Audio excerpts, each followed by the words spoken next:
This War of Mine is a difficult game in which you take control of up to 4 civilians in a war-torn city. Food is scarce, morale is low, and you have to survive weeks of hardship. To help your chances of survival, you must craft the necessary items, trade for goods, defend your home, and loot for any extra supplies you may need. But what if we take away one of these core mechanics? What if we take away your ability to loot? Can you beat this War of Mine without looting? If you want the short answer, skip ahead to the timestamp on screen. Or you could do the thing that makes me happy and watch me struggle through this challenge. Before I even start this challenge, I have to make one of the most important decisions in the whole game. Which group of survivors do I play with? It may seem like a simple choice, but anyone who has played this game knows that this decision is more important than the name of your firstborn child. Each survivor has their own traits and abilities that can make the game easier or harder. With that in mind, I decided to take Katya, Marin, and Erica. And with that choice out the way, I was ready to start the challenge. I started day 1 in a rundown building, and then I realized how difficult this challenge would be. You see, I was in the middle of winter, which means if I wasn't careful, my civilians could get sick and die. Luckily, because the game developers don't hate everyone, they started me out with a furnace. I spent the first day gathering resources and organizing my shelter. And I know what you might be thinking right now. You might be saying, you already failed the challenge, you're looting right now. Listen. This challenge is more to see if I can beat the game without looting other locations, okay? Anyways, while I was getting resources for my house, I used Marin to upgrade the workshop, make a metal workbench, craft a crowbar, and craft a mousetrap. I pretty much only let Marin craft during this playthrough. He grew up watching Bob the Builder and Home Improvement, so he can get away with using less material to craft certain items than anyone else in the game. By the end of the first day, I had bandages, medicine, food, herbs, lockpicks, components, wood, gears, water, electrical parts, a couple of diamonds, some books, and fuel. I feel like this is a good time to mention that this game is in no way modded, and I did not create a unique scenario to play, so this is all vanilla gameplay right here. During the night, I had 2 locations I could visit and decided to go to the Shelled Cottage. The night is usually where you will go out and scavenge for items that you may need so you can bring them back to your house, but since I'm not doing that, you might be wondering why I'm even going out at night in the first place. The reason is, if I don't visit one of these 2 locations, no other locations would unlock for me to visit in the future, and other locations will have valuable things like traders that could help me out in the future. I quickly ran into the house, took nothing, and ran back home. When I returned home, I was greeted by a nice message letting me know that I was completely useless and brought nothing back to the shelter. I started day 2 boarding up my house and reset the mousetrap. The mousetrap will help me catch food in the future. While I was working on the house, I was visited by a special guest, Trader Joe. I know his name says Franco, but I like to call him Trader Joe. Trader Joe comes by every few days to trade for goods, and this is where Katya's character trait comes in. All of the traders in the game are simps for Katya, and they give her better deals when trading. So I traded some of the valuable things I had for components, wood, gears, weapon parts, coffee, cigarettes, and a couple of water filters. With these, I upgraded the metal workshop so I could craft an axe. The axe lets me get wood and fuel by destroying unnecessary furniture in the house. It also has the added benefit of letting me use it as a weapon during the nightly raids of my shelter. I made a crude stove and a bed before boarding up the rest of my house. Night 2 came, and I unlocked probably the most important location for this run, the garage. The garage has a trader there, so I took Katya along with some things to trade, and I traded some medicine, a bandage, and fuel for vegetables, components, gears, an axe, a shovel, and a crowbar. Like the axe, the shovel and the crowbar can be used as weapons as well. On the morning of day 3, I was met with a slightly sick Marin. I made him build another mousetrap while Katya slept. I had another visitor. This time, it was some neighbors who needed help. I told them I would help them and sent Erica to do it. You see, Erica's character trait is that she's pretty sneaky, which is a good trait in this game, but since I'm not looting, she's pretty expendable to me. I let Marin eat and I gave him some meds so he wouldn't get any sicker, and after Katya woke up, I let Marin sleep for the rest of the day. Day 4 came and apparently I was raided the previous night. Luckily, the raiders took nothing of value. but day 4 is where the real fun begins. Erica returned, so I had to reset the mousetraps while Katya ate, and I spent the rest of the day standing in one place. I mean, look at this gameplay. Isn't it just riveting? In case you couldn't tell, that was sarcasm. Night came and I went back to the garage. I traded for some food, vegetables, water, electrical parts, and water filters. I ran back home and discovered someone tried to rob us again. This happens pretty frequently, so I'm not going to mention it every time it happens, but only when important things happen from it. I spent all of day 5 looking out my house for Trader Joe. Spoiler, he didn't come. While I was waiting for him, I kept opening up my workshop to see if I could craft anything, even though I know I couldn't. But that didn't stop me from checking like 4 or 5 times throughout the day. But hey, to each their own. During the night, I visited the quieted house just to open up more locations at night. I didn't even enter the house, I just peeked my head in and turned around. On day 6, I waited for Trader Joe to show up, and this time he actually did. I got some components from him and made a rainwater collector, a moonshine still, a radio, and a second bed. The moonshine still is my main way of getting things to trade with. You see, moonshine isn't the most valuable item in the game, but it's valued just enough to where I can get the things I need and get by. Finally, the radio gives me a heads up of what's happening in the city. I stayed in that night and woke up on day 7. Day 7, I checked the radio and found out that the war would end in 8 days. I was so excited that I stood in place for 8 hours. The night came and went with nothing eventful happening. The most notable thing that happened on day 8 was that a couple kids came to my house asking for some medicine. I didn't have any medicine, so I said no, and you know what they hit me with?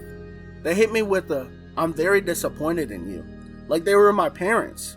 Can you believe some kids telling me they're disappointed in me? Anyway, this made Katya sad. During the night, I visited the last location I hadn't visited, just to open up more locations, and I listened to a couple of guys talk before leaving. Day 9 saw me trading with Trader Joe again. I got some components, water filters, and vegetables. I cooked some food and couldn't do much else, so I just ended the day. Preparing for the night, I realized I unlocked the city hospital, which will come in so handy for me later. But for the time being, I just decided to sleep in for the night. Day 10 saw the end of winter, a fact that made me happy, but Marin was pretty bummed about it since winter is his favorite season. Nothing of note happened during day 10, and during the night, I went to the church to find out the things I could trade there. Literally never came back to this location ever again, so this was just a waste of time. Day 11 was huge news. It saw the rise of my international moonshine business. I traded my axe and some planks of wood for some components, water, vegetables, and most importantly, sugar. You see, sugar will allow me to make moonshine along with some water and fuel.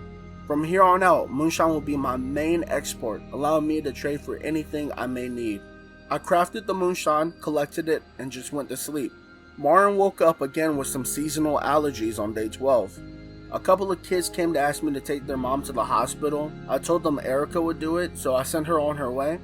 I checked the radio, but nothing good was on, so I just went to bed.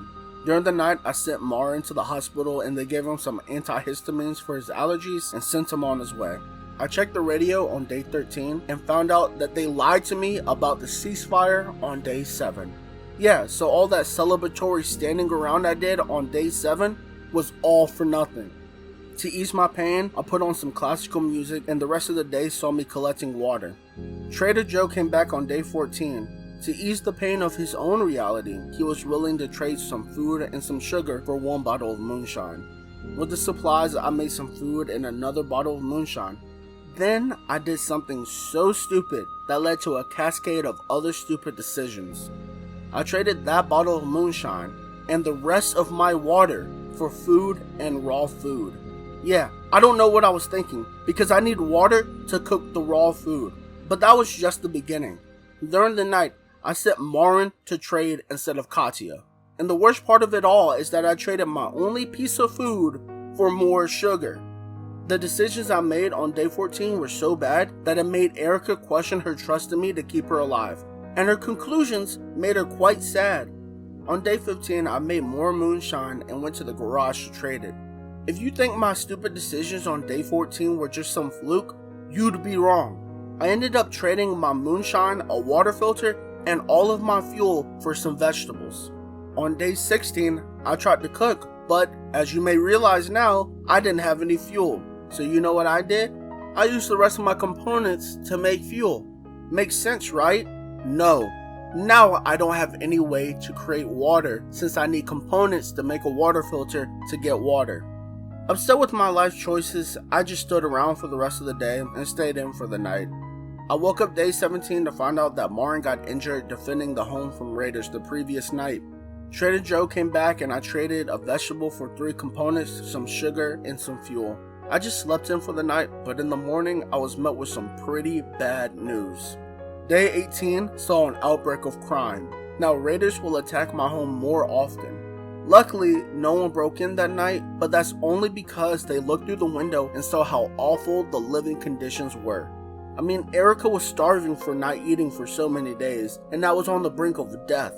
Day 18 is where I was deciding whether or not Erica could make it out of this challenge alive or not. As I was thinking about this, Marco came to the door. He wanted to live with us, essentially having another mouth to feed. As I was already in a bad situation, I told him no, but he kept asking, and apparently Erica didn't know anything about the DARE program, so she just gave in to peer pressure. Erica essentially signed her own death warrant here. I sent Erica up to the top floor where she could just die quietly and out of sight from anyone else.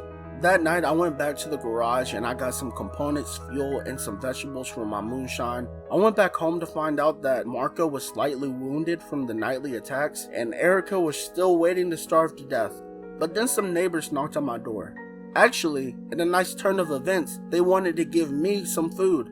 They gave me 5 vegetables, which means that I could actually let Erica eat. So I gave her some food and cooked some more food for Katia to eat. During the night, I brought all my worldly possessions with me and I traded some vegetables for some water and some sugar. Okay, I have to be honest here.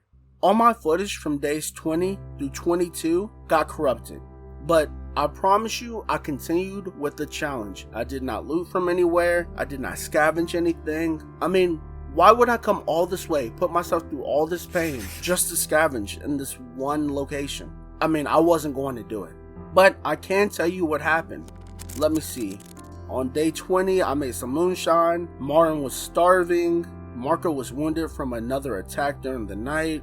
Day 21, Trader Joe came back and I traded some moonshine for some sugar and food. During the night, Marco went to the hospital to get treated. Day 22, all of my mousetraps went off, so I collected all that food. I made some moonshine and went back to the garage to trade a piece of food and some moonshine for some water components and wood. Oh, and sometime during those 3 days, Erica, Katia, and Marin all became depressed. Real quick, before I jump back into the video, my computer was pretty mad at me, so the footage may be pretty choppy here. But with that being said, let's continue. On day 23, Erica, Marco, and Marin were all starving. I made some food and let Erica and Marco eat, but Marin was still starving. Trader Joe came by and I traded a piece of raw food for some sugar and water. I made some moonshine and traded it to Trader Joe for some water, some fuel, and a vegetable right before night fell. On day 24, I cooked some food and let Marin and Katia eat. A neighbor needed some help carrying some supplies from an airdrop to his house. I sent Marin out to help him, and I didn't do anything else for the rest of the day. Marin returned to the house on day 25, and he brought back some supplies from the airdrop ship. Erica and Marco were again starving, and Trader Joe came by, so I traded some raw food and coffee that Marin brought back for some water and medicine. I got the medicine so I could trade it to the guy at the garage, but that never came to fruition. You see, the day ended, and as I was getting ready to prepare for the night, I was met with an amazing message. Finally, the war was over. I somehow survived the war with all of my civilians, and on top of that, I did not loot from a single location. I literally don't know how I did that. There were so many times throughout this playthrough, I thought that someone was going to die. I thought that Erica was going to die. I thought that Marin was going to die from starvation. I was prepared that Katia was going to get depressed from one of them dying, and she was going to end up dying. So, can you beat this war of mine without looting? Yes, but literally don't know why you would do this. This is a horrible challenge. But hey, I hope you enjoyed the video and have a good one.